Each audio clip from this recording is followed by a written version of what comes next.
എനിക്ക് ശരിക്കും പറഞ്ഞാൽ എക്സാമിന് മുമ്പാണ് ടെൻഷൻ. ഡിഗ്രി ലെവലിലോട്ട് വരുമ്പോൾ അതിലും കുറച്ചുകൂടെ ഹയർ ആയിട്ടുള്ള ക്ലാസ്സസിൽ പഠിക്കണം. PK-PSC കോർണറിൽ ഈ ടോപ്പിക്കുകളെ ബേസ് ചെയ്ത് ഫോക്കസ് ചെയ്തുകൊണ്ടുള്ള ക്ലാസ്സുകളുണ്ടായിരുന്നു. പുതിയ ടോപ്പിക്കുകൾ പഠിക്കുന്നത് നിർത്തും. അപ്പം നമ്മൾ എന്ത് പഠിച്ചാലും അത് ഡീപ്പായിട്ട് പഠിക്കേണ്ട ഒരു സിറ്റുവേഷൻ വന്നു. കോവിഡ് വന്ന് ലോക്ക്ഡൗൺ ആയി. പിന്നീട് ഹൈ ഹാർട്ട് പഠിച്ചിട്ട് എഴുതാനുള്ളൊരു സ്കില്ലൊന്നുമില്ല. ഒരു കാൽക്കുലേറ്റഡ് ഗസ് നടത്താറുണ്ട്.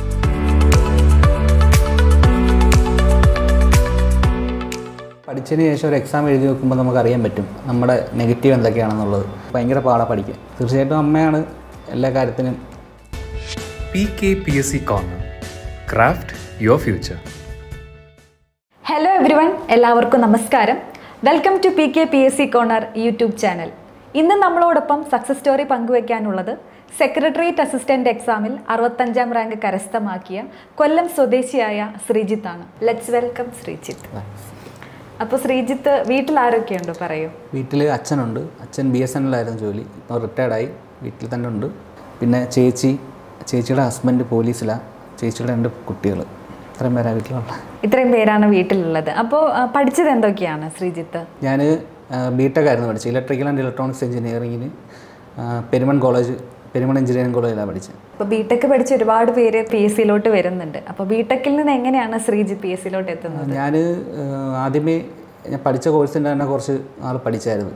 പക്ഷേ എക്സാമുകളൊന്നും നടക്കാത്തതുകൊണ്ട് പിന്നീടാണ് PSCയിലോട്ട് മാറിയത്. എന്ന് തൊട്ടാണ് സീരിയസ് ആയിട്ട് PSC പ്രിപ്പറേഷൻസ് തുടങ്ങിയത്? കഴിഞ്ഞ LD എക്സാം ആ സമയത്ത് നടക്കാൻ വേണ്ടി ഇരുന്നതാണ്. ഒരു 2021 ഓഗസ്റ്റ് സമയത്ത്. അപ്പോൾ അതിന് വേണ്ടിയിട്ടായിരുന്നു പഠിച്ചത്. പഠിച്ച് വന്നപ്പോഴാണ് കോവിഡ് വന്ന് ലോക്ക്ഡൗൺ ആയി. പിന്നീട് പാറ്റേൺ എല്ലാം മാറ്റി. പിന്നീട് ഇപ്പം നടന്ന LD എക്സാമിന് വേണ്ടി പഠിച്ചു. അങ്ങനെയായിരുന്നു പഠിച്ചത്. LD എക്സാമിന് തന്നെ 2nd റാങ്ക് കൊല്ലം ജില്ലയിൽ കരസ്ഥമാക്കിയ ആൾ കൂടിയാണ്. അപ്പോൾ ആദ്യത്തെ എക്സാമിൽ തന്നെ വിജയം വരിച്ച ഒരാളാണ്. അപ്പോൾ LD ക്ലർക്കിൽ നിന്ന് ഡിഗ്രി ലെവൽ പ്രിപ്പറേഷനിലോട്ട് വരുമ്പോൾ എന്തൊക്കെയായിരുന്നു ഇമ്പോർട്ടൻ്റ് ആയിട്ട് വന്ന മാറ്റങ്ങൾ? LD ആകുമ്പോൾ നമ്മൾ മെയിനായിട്ടും ടെക്സ്റ്റ് ബുക്കുകളാണ്, NCERT ടെക്സ്റ്റ് ബുക്കുകളാണ് പഠിക്കേണ്ടത്. അപ്പം LD ആകുമ്പോൾ നമ്മൾ ആ 10ാം ക്ലാസ് 5ാം ക്ലാസ് തൊട്ട് 10ാം ക്ലാസ് തൊട്ടുള്ള ടെക്സ്റ്റ് ബുക്കുകൾ റെഫർ ചെയ്താൽ മതിയാവും. ഡിഗ്രി ലെവലിലോട്ട് വരുമ്പം അതിലും കുറച്ചുകൂടെ ഹയർ ആയിട്ടുള്ള ക്ലാസ്സസിൽ പഠിക്കണം. പിന്നീട് നമുക്ക് ചില പ്രത്യേക ടോപ്പിക്കുകൾ, ചില പ്രത്യേക ബുക്കുകളുണ്ട്. ഇപ്പം കോൺസ്റ്റിറ്റ്യൂഷൻ പഠിക്കാനായിട്ട് ലക്ഷ്മികാന്തിൻ്റെ ടെക്സ്റ്റ്, അങ്ങനെ ചില ടെക്സ്റ്റ് ബുക്കുകളാണ് പഠിക്കേണ്ടത്. പിന്നീട് ഇംഗ്ലീഷ് പഠിക്കാനായിട്ട് ഞാനൊരു ലിറ്റിൽ ഡ്രോപ്സ് ഓഫ് ഇംഗ്ലീഷ് എന്ന് പറയുന്നൊരു ബുക്കായിരുന്നു ഉപയോഗിക്കുന്നത്. അതിനകത്ത് തന്നെ പ്രീവിയസ് ക്വസ്റ്റ്യൻസ് എല്ലാം കൂടെ ഉണ്ട്. അങ്ങനെ പഠിച്ചു. പിന്നെ കറണ്ട് അഫയേഴ്സ് മെയിനായിട്ടും ഒരു ടെലിഗ്രാം ചാനൽ, പത്രവാർത്തകളെന്ന് പറയുന്ന ഒരു ടെലിഗ്രാം ചാനലായിരുന്നു ഫോളോ ചെയ്തുകൊണ്ടിരുന്നത്. പിന്നെ ഞങ്ങൾ കുറച്ച് ഗ്രൂപ്പ് ഉണ്ടായിരുന്നു. ഞങ്ങൾ കമ്പൈൻ സ്റ്റഡി ആയിരുന്നു മെയിനായിട്ടുള്ള കാര്യം. അങ്ങനെയാണ് പ്രിപ്പറേഷൻ മുന്നോട്ട് പോയിക്കൊണ്ടിരുന്നത്. LD ക്ലർക്കിൽ നിന്ന് ഡിഗ്രി ലെവൽ പ്രിപ്പറേഷൻസ് വരുമ്പോൾ ടെക്സ്റ്റ് ബുക്കിൻ്റെ കാര്യമൊക്കെ പറഞ്ഞു. വേറെ എന്തൊക്കെ കാര്യങ്ങളാണ് നമ്മൾ ഡിഗ്രി ലെവൽ പ്രിപ്പറേഷനിലോട്ട് വരുമ്പോൾ ശ്രദ്ധിക്കുക? നമ്മൾ ഇപ്പോൾ ഏത് എക്സാമിന് പ്രിപ്പയർ ചെയ്യുമ്പോൾ മെയിനായിട്ട് നമ്മൾ പരീക്ഷയ്ക്ക് ഒരാഴ്ച അല്ലെങ്കിൽ 2 ആഴ്ച മുമ്പേ നമ്മൾ പുതിയ ടോപ്പിക്കുകൾ പഠിക്കുന്നത് നിർത്തും. പിന്നീടെല്ലാം റിവിഷൻ മാത്രമായിരിക്കും. നമ്മൾ ആദ്യം തൊട്ടേ പഠിച്ച കാര്യങ്ങൾ റിവൈസ് ചെയ്ത് വരും. അതിൻ്റെ ഇടയ്ക്ക് പുതിയ ടോപ്പിക്കുകൾ പഠിക്കാൻ നിന്നാൽ അതുകൊണ്ടൊരു പ്രയോജനം ഉണ്ടാകത്തില്ലെന്ന് എനിക്ക് തോന്നിയിട്ടുള്ളത്. കാരണം പിന്നീട് അത് റിവൈസ് ചെയ്യാനോ പിന്നീട് നമുക്ക് ടെൻഷനോ ഇത് ചോദിച്ചാൽ എഴുതാൻ പറ്റുമെന്ന്. പക്ഷേ നമ്മൾ പഠിച്ച കാര്യങ്ങൾ റിവൈസ് ചെയ്ത് പഠിച്ചു കഴിഞ്ഞാൽ കൂടുതൽ മാർക്ക് സ്കോർ ചെയ്യാൻ പറ്റുമെന്ന് തോന്നിയിട്ടുണ്ട്. ഡിഗ്രി ലെവലിൽ അല്ലെങ്കിൽ 2021 ശേഷം ഒരുപാട് സ്റ്റേറ്റ്മെൻറ്റ് ക്വസ്റ്റ്യൻസ് PSC പരിഷ്കാരം വരുത്തിയിട്ടുണ്ട്. അപ്പോൾ സ്റ്റേറ്റ്മെൻറ്റ് ക്വസ്റ്റ്യൻസ് നേരിടാൻ എന്തൊക്കെയായിരുന്നു അപ്രോച്ച്? സ്റ്റേറ്റ്മെൻറ്റ് ടൈപ്പ് ക്വസ്റ്റ്യൻ നമ്മൾ ഇതിനു മുമ്പുള്ള എക്സാം നോക്കിക്കഴിഞ്ഞാൽ അതിനകത്തെല്ലാം 1 വേർഡ് ആയിരിക്കും ആൻസർ. അത് നമുക്ക് അത്ര ഡീപ്പായിട്ട് പഠിക്കണമെന്നില്ല. ഇപ്പം ഒരു നിയമം പഠിക്കും, നമ്മൾ വിവരാവകാശ നിയമം പഠിക്കും. അതിനകത്ത് ചോദിക്കുന്നത് അതിൻ്റെ വർഷമോ അത് നിലയിൽ വന്ന ഡേറ്റോ ഇതൊക്കെ ആയിരിക്കും ചോദിക്കുന്നത്. പക്ഷേ ഈ സ്റ്റേറ്റ്മെൻറ്റ് ടൈപ്പ് ക്വസ്റ്റ്യനിലോട്ട് വന്നപ്പം ഇതിനകത്ത് ഓരോ സെക്ഷനും എടുത്ത് ചോദിക്കാൻ തുടങ്ങി. അപ്പം നമ്മൾ എന്ത് പഠിച്ചാലും അത് ഡീപ്പായിട്ട് പഠിക്കേണ്ട ഒരു സിറ്റുവേഷൻ വന്നു. അതാണ് ഈ സ്റ്റേറ്റ്മെൻറ്റ് ടൈപ്പ് ക്വസ്റ്റ്യൻ നേരിടാൻ പ്രധാനമായിട്ടും നോക്കേണ്ടത്. പഠിക്കുന്നതെല്ലാം ഡീപ്പായിട്ട് പഠിക്കുക. അതാണ് മെയിനായിട്ട് വേണ്ടത്. അപ്പോൾ അങ്ങനെ ഡീപ്പായിട്ട് പഠിക്കാൻ വേണ്ടിയിട്ട് PK-PSC കോർണർ എത്രത്തോളം ഹെൽപ്പ് ചെയ്തിട്ടുണ്ട്? ഇപ്പം നമ്മുടെ PSCയുടെ പുതിയ സിലബസ് അനുസരിച്ച് കുറേ ടോപ്പിക്കുകൾ അഡീഷണലായിട്ട് വന്നിട്ടുണ്ട്. ഇപ്പം സുപ്രധാന നിയമങ്ങൾ, അതേപോലെ കേരള ഗവേണൻസ് പുതിയ സിലബസിലോട്ട് PSC വന്ന്. അപ്പം ഇതൊക്കെ പുതിയതായിട്ട് PSC ആഡ് ചെയ്തുകൊണ്ട് തന്നെ ഇതിൻ്റെ ഒന്നും നോട്ട്സൊന്നും വേറെ എവിടെ അവൈലബിൾ അല്ല. അപ്പം അങ്ങനെ ഇരിക്കുമ്പോൾ ഈ PK-PSC കോർണറിൽ ഈ ടോപ്പിക്കുകളെ ബേസ് ചെയ്ത് ഫോക്കസ് ചെയ്തുകൊണ്ടുള്ള ക്ലാസ്സുകളുണ്ടായിരുന്നു. അത് തീർച്ചയായിട്ടും ഈ മേഖലയിൽ ഈ വിഷയങ്ങളിൽ മാർക്ക് സ്കോർ ചെയ്യാൻ വേണ്ടി ഒരുപാട് സഹായിച്ചിട്ടുണ്ട്. PK സാർ തന്നെ നേരിട്ട് എടുക്കുന്ന ക്ലാസ്സുകളുണ്ടായിരുന്നു. അപ്പോൾ ആ ക്ലാസ്സുകൾ ഒരുപാട് ഹെൽപ്പ് ചെയ്തിട്ടുണ്ട്. ഓരോ സെക്ഷനും ഇപ്പോൾ നമ്മളൊരു നിയമം എടുത്തു കഴിഞ്ഞാൽ അതിനകത്തുള്ള ഓരോ സെക്ഷനും ഡീപ്പായിട്ട് എടുത്ത് ക്ലാസ് എടുക്കുകയാണ്. അപ്പം ഒരു നിയമത്തിൻ്റെ തന്നെ ഒരു 5-6 ക്ലാസ്സുകൾ എടുത്താൽ മാത്രമേ തീരത്തുള്ളായിരുന്നു. അപ്പോൾ അത്രയ്ക്ക് ഡീപ്പായിട്ട് പഠിച്ചുകൊണ്ട് തന്നെ നമുക്ക് പരീക്ഷകളിലും അത് ഒരുപാട് ഹെൽപ്പ് ചെയ്തു എന്നുള്ളത്. എങ്ങനെയാണ് ഈ ഒരു ചാനലിനെ പറ്റി അറിയുന്നത്? കാരണം എക്സാം കഴിഞ്ഞിട്ട് ഒരുപാട് പേര് ചാനല് മുന്നേ അറിഞ്ഞിരുന്നെങ്കിൽ ഞങ്ങൾക്ക് ഈ ലിസ്റ്റിൻ്റെ ഭാഗമാവാൻ പറ്റിയിരുന്നു എന്ന് ഒരുപാട് പേര് വിചാരിച്ചിട്ടുണ്ട്. ഈ ചാനലിനെ പറ്റിയിട്ട് ശ്രീജിത്ത് എങ്ങനെയാണ് അറിയുന്നത്? ശരിക്കും ഈ ചാനൽ എങ്ങനെ വന്നതെന്നുള്ള കാര്യം എനിക്കിപ്പോഴും അറിയത്തില്ല.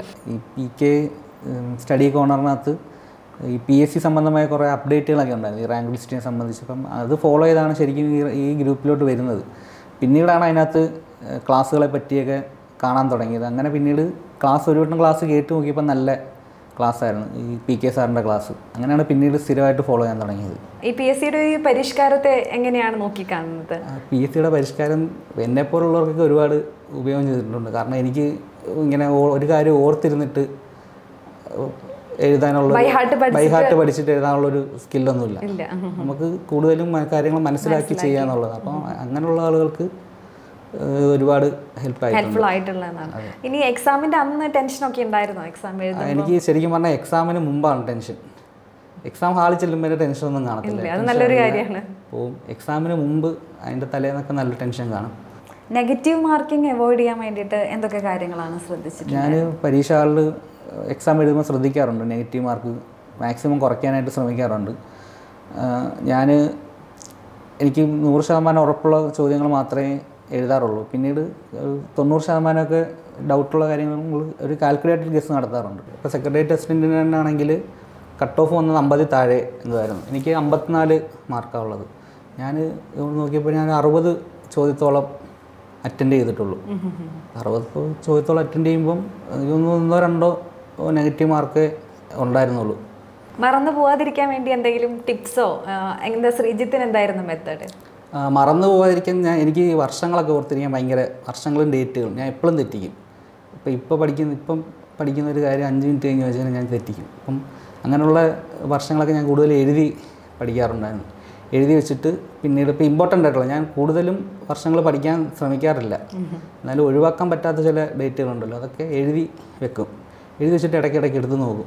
അങ്ങനെയാണ് വർഷങ്ങൾ ഇങ്ങനെ മറന്നു പോകാതിരിക്കാനായിട്ട്.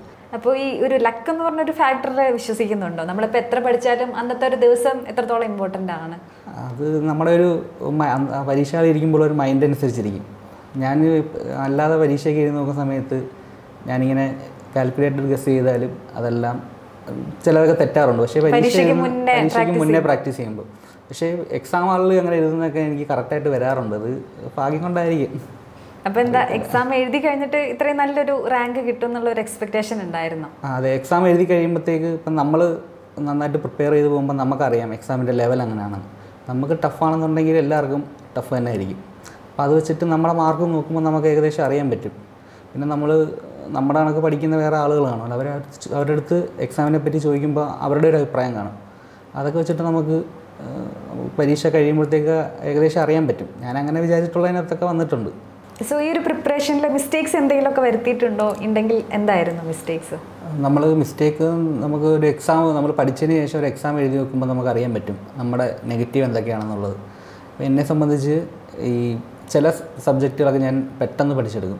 കോൺസ്റ്റിറ്റ്യൂഷൻ, ഹിസ്റ്ററി, അതൊക്കെ എനിക്ക് പെട്ടെന്ന് മനസ്സിലാവുന്ന സബ്ജക്റ്റുകളാണ്. കോൺസ്റ്റിറ്റ്യൂഷൻ, ഇംഗ്ലീഷ്, മാത്സ് ഒക്കെ എനിക്ക് പെട്ടെന്ന് കുറച്ച് നേരം പഠിച്ചാൽ തന്നെ മനസ്സിലാവും. പക്ഷേ ഇപ്പോൾ എക്കണോമിക്സ്, ജോഗ്രഫി പോലുള്ള സബ്ജക്റ്റുകൾ എനിക്ക് ഭയങ്കര പാടാണ് പഠിക്കാൻ. അപ്പം നമ്മൾ അങ്ങനെയുള്ള സബ്ജക്റ്റുകൾ പഠിക്കാൻ വേണ്ടി കൂടുതൽ സമയം ചിലവഴിക്കും. അല്ലാതെ ഒരു പാടായിട്ടുള്ള സബ്ജക്റ്റ് എന്നൊന്നും പറയാൻ പറ്റത്തില്ല. പഠിക്കാൻ കുറച്ച് സമയം കൂടുതൽ എടുക്കുമെന്നേ ഉള്ളൂ. കറണ്ട് അഫയേഴ്സ് പഠിക്കാൻ വേണ്ടിയിട്ട് ഏത് പ്ലാറ്റ്ഫോം ആയിരുന്നു യൂസ് ചെയ്തുകൊണ്ടിരുന്നത്? കറണ്ട് അഫയേഴ്സ് പഠിക്കാനായിട്ട് ടെലിഗ്രാമിൽ പത്രവാർത്തകൾ എന്ന് പറയുന്നൊരു ടെലിഗ്രാം ചാനലുണ്ട്. അതായിരുന്നു മെയിനായിട്ട് ഫോക്കസ് ചെയ്തുകൊണ്ടിരുന്നത്. അതിനകത്ത് എല്ലാ ദിവസവും പത്രങ്ങളിൽ വരുന്ന വാർത്തകൾ വരാറുണ്ട്. അതിങ്ങനെ ഓരോ ദിവസം ഇരുന്ന് വായിക്കും.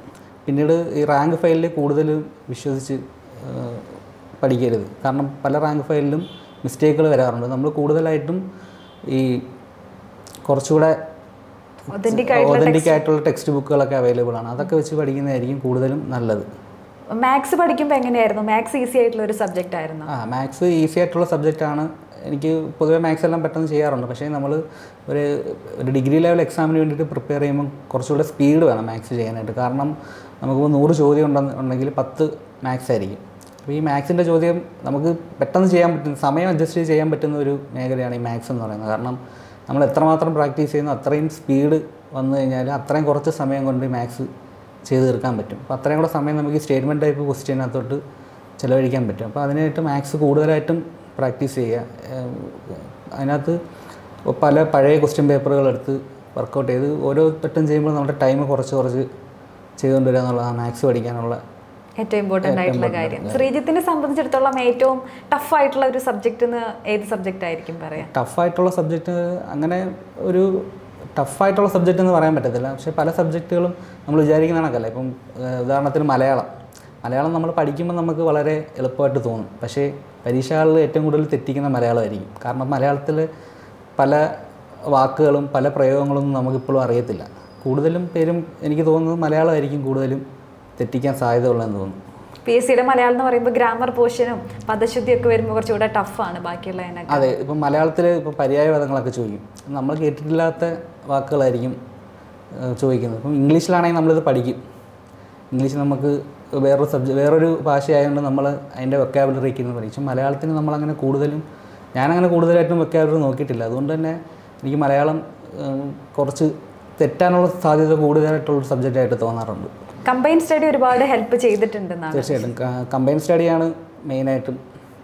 നമ്മൾ ക്ലാസ് റൂമിൽ ഇരുന്ന് പഠിക്കുന്നതിനേക്കാളും കൂടുതൽ എഫക്റ്റീവ് ആവുന്ന കമ്പൈൻ സ്റ്റഡിയാണ്. കമ്പൈൻ സ്റ്റഡി നമ്മൾ അങ്ങോട്ടും ഇങ്ങോട്ടും നമുക്കറിയാവുന്ന കാര്യങ്ങൾ പറഞ്ഞു കൊടുത്തും നമുക്ക് അറിഞ്ഞൂടാത്ത കാര്യങ്ങൾ ബാക്കിയുള്ളവരിൽ നിന്ന് കേട്ടുമൊക്കെയാണ് പഠിക്കുന്നത്.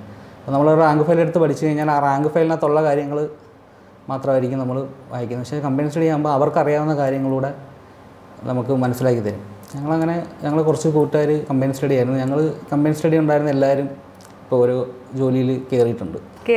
അത് സന്തോഷമുള്ള ഒരു കാര്യമാണ്. അപ്പോൾ ഇങ്ങനെ ഡൗൺ ആയിരിക്കുന്ന സമയത്ത് അല്ലെങ്കിൽ നമുക്ക് എന്തെങ്കിലും ഡൗട്ടുള്ള സമയത്ത് PK സാറിനൊക്കെ കോൺടാക്ട് ചെയ്യാനായിട്ട് പറ്റിയിട്ടുണ്ടായിരുന്നു? ഞാൻ PK ഗ്രൂപ്പിൽ വന്ന സമയത്ത് സാറിൻ്റെ നമ്പർ എനിക്ക് തന്നിട്ടുണ്ടായിരുന്നു. എന്തെങ്കിലും സംശയങ്ങളുണ്ടെങ്കിൽ നേരിട്ട് വിളിച്ച് ചോദിക്കാൻ പറഞ്ഞിട്ടുണ്ട്. അങ്ങനെ ഞാൻ പല സംശയങ്ങളും സാറിനെ വിളിച്ച് ചോദിച്ചിട്ടുണ്ട്. ഞങ്ങൾ തമ്മിൽ ഒരു പേഴ്സണൽ റിലേഷൻ ഉണ്ട്. അപ്പോൾ റിസൾട്ട് വന്നപ്പോൾ ഇത്രയും നല്ലൊരു റാങ്ക് കിട്ടിയെന്ന് അറിഞ്ഞപ്പോൾ ആ ഒരു മൊമെൻ്റ് എങ്ങനെയാണ് ഓർക്കുന്നത്? സന്തോഷമായിരുന്നു? ശരിക്കും ഞാൻ ഈ സെക്രട്ടേറിയറ്റിൻ്റെ റാങ്ക് ലിസ്റ്റ് വരുന്ന സമയത്ത് ഞാൻ നേരത്തെ LD ആയിട്ടിരുന്ന സമയത്താണ് ഓഫീസിൽ നിൽക്കുമ്പോഴാണ് റാങ്ക് ലിസ്റ്റ് നോക്കുന്നത്. റാങ്ക് ലിസ്റ്റ് കണ്ടപ്പോൾ വളരെ സന്തോഷം തോന്നി. ഒരു 100-നകത്ത് റാങ്ക് ലിസ്റ്റ് വരുമെന്നുള്ളൊരു പ്രതീക്ഷ ഉണ്ടായിരുന്നു. പക്ഷേ 100-നകത്ത് വന്നപ്പം വീട്ടുകാർക്കെല്ലാം ഭയങ്കര സന്തോഷമായിരുന്നു ആ സമയത്ത്. ഏറ്റവും കൂടുതൽ ഈ ഒരു യാത്രയിൽ ഹെൽപ്ഫുൾ ആയിട്ടുള്ള വ്യക്തികൾ ആരൊക്കെയായിരുന്നു? തീർച്ചയായിട്ടും എൻ്റെ അമ്മയോട് തന്നെയാണ്. അമ്മയാണ് പണ്ട് തൊട്ടേ ഇതിന് വേണ്ടിയിട്ട് തന്നെ ഒരു പ്രോത്സാഹനം തരുന്നത് പഠിക്കാനായിട്ട്. അമ്മ തന്നെയാണ്. അമ്മ ഇപ്പം ജീവനോടില്ല, അമ്മ മരിച്ചായിരുന്നു കുറച്ച് നാൾ മുമ്പ്. തീർച്ചയായിട്ടും അമ്മയാണ് എല്ലാ കാര്യത്തിനും എന്നെ ഹെൽപ്പ് ചെയ്തിട്ടുള്ളത് പഠിക്കാനായിട്ട്. ഒരുപാട് പേര് പുതിയ ആസ്പിറൻസ് PSC ഒരു സർക്കാർ ജോലി എന്നൊരു സ്വപ്നമായിട്ട് മുന്നോട്ട് വരുന്നുണ്ട്. ഇനി എക്സാം എഴുതിയിട്ട് തന്നെ കട്ട് ഓഫ് മാർക്ക് ക്ലിയർ ചെയ്യാൻ പറ്റാത്തൊരവസ്ഥ, അല്ലെങ്കിൽ ലിസ്റ്റിൽ വരുന്നുണ്ട് പക്ഷേ ലിസ്റ്റിൽ തന്നെ ഏറ്റവും താഴെ, അങ്ങനത്തെ ഒരു അവസ്ഥയിൽ വരുന്നൊക്കെ ഒരുപാട് പേരുണ്ട്. അപ്പോൾ പ്രിപ്പറേഷൻ ലെവലിൽ എന്തൊക്കെ കാര്യങ്ങളാണ് ശ്രദ്ധിക്കേണ്ടത്? പുതിയ ആസ്പിറൻസിനോട് എന്താണ് പറയാനുള്ളത്? നമ്മൾ മെയിനായിട്ട് നോക്കേണ്ടത് പരീക്ഷകൾ കൂടുതൽ എഴുതുക, മോക്ക് ടെസ്റ്റുകൾ കൂടുതൽ ചെയ്യുക എന്നുള്ളതാണ്. നമ്മൾ എത്രത്തോളം പഠിക്കുന്നു എന്നുള്ളതല്ല, അതെങ്ങനെ പരീക്ഷകളിൽ നമുക്ക് എങ്ങനെ എഴുതാൻ പറ്റുന്നു എന്നുള്ളതാണ് മെയിനായിട്ടുള്ള കാര്യം. അപ്പോൾ അതിന് വേണ്ടിയിട്ട് കൂടുതൽ മോക്ക് ടെസ്റ്റുകൾ എഴുതുക. എഴുതിയതിന് ശേഷം ഇപ്പം നമ്മളൊരു കാര്യം പഠിച്ചു കഴിഞ്ഞാൽ നമുക്ക് പരീക്ഷകളിൽ ഇരിക്കുമ്പോൾ ഡൗട്ട് വരും. അങ്ങനെയുള്ള ചോദ്യങ്ങളായിരിക്കും PSC ചോദിക്കുന്നത്. PSCയുടെ ഓപ്ഷൻ തന്നെ അങ്ങനെ ആയിരിക്കും. അപ്പോൾ അത് ഒഴിവാക്കാനായിട്ട് നമ്മൾ കൂടുതൽ മോക്ക് ടെസ്റ്റുകൾ ചെയ്യുക. മോക്ക് ടെസ്റ്റ് ചെയ്യുമ്പോൾ നമുക്ക് മനസ്സിലാക്കാൻ പറ്റും നമ്മൾ എവിടെയാണ് നമ്മൾ പഠിച്ചതിനകത്ത് മിസ്റ്റേക്ക് വന്നതെന്നുള്ളത്. അപ്പോൾ അതിനെ റെക്ടിഫൈ ചെയ്തുകൊണ്ട് പിന്നീട് പഠിക്കുക, പിന്നീട് റിവിഷൻ നടത്തുക. എത്രത്തോളം റിവിഷൻ ചെയ്യാമോ അത്രത്തോളം റിവിഷൻ ചെയ്യുക. കൂടുതൽ പുതിയ ടോപ്പിക്കുകൾ പഠിക്കുന്ന കുറച്ചിട്ട് പഠിച്ച ടോപ്പിക്കുകൾ നന്നായിട്ട് റിവൈസ് ചെയ്ത് പഠിക്കുക എന്നുള്ളതാണ്. അപ്പോൾ പഠിക്കുന്ന കാര്യങ്ങൾ വ്യക്തമായും കൃത്യതയോടും കൂടി പഠിക്കുക എന്നുള്ളതാണ് പറയുന്നത്. ഇനി ഫ്യൂച്ചർ ആസ്പിറേഷൻസ് എന്തെങ്കിലും ഉണ്ടോ? ഇനി ഭാവിയിൽ വേറെ പഠിക്കാനായിട്ടുള്ള താല്പര്യങ്ങളൊക്കെ ഉണ്ടോ? വേറെ പഠിക്കാൻ ഇനിയിപ്പം KS ഒക്കെ വിളിക്കുകയാണെന്നുണ്ടെങ്കിൽ പ്രിപ്പയർ ചെയ്യണമെന്ന് ആഗ്രഹമുണ്ട്. അതാണ് ഇപ്പോൾ ഉള്ളത്. അപ്പോൾ ഇത്രയും നേരം നമ്മളോട് കൂടെ ചെലവഴിച്ചതിനും ഇത്രയും ഇമ്പോർട്ടൻ്റ് ആയിട്ടുള്ള ഒരുപാട് കാര്യങ്ങൾ നമുക്ക് പറഞ്ഞു തന്നതിനുമൊക്കെ ഒത്തിരി നന്ദി.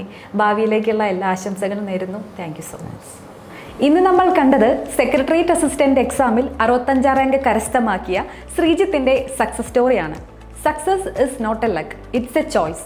ഇതുപോലൊരു സക്സസ് ആണ് നിങ്ങൾ ആഗ്രഹിക്കുന്നതെങ്കിൽ നിങ്ങൾക്കും PKPSC കോർണറിൻ്റെ ഭാഗമാകാം. നമ്മുടെ ടെലഗ്രാം ചാനലിൻ്റെ ലിങ്ക് ഡിസ്ക്രിപ്ഷൻ ബോക്സിൽ നൽകിയിട്ടുണ്ട്. ഇതുപോലുള്ള വീഡിയോസിനും കൂടുതൽ ഇൻഫർമേഷനും വേണ്ടി നമ്മുടെ യൂട്യൂബ് ചാനൽ കൂടെ സബ്സ്ക്രൈബ് ചെയ്യുക. മറ്റൊരു അധ്യായത്തിൽ കാണാം. Thank you so much. PKPSC Corner.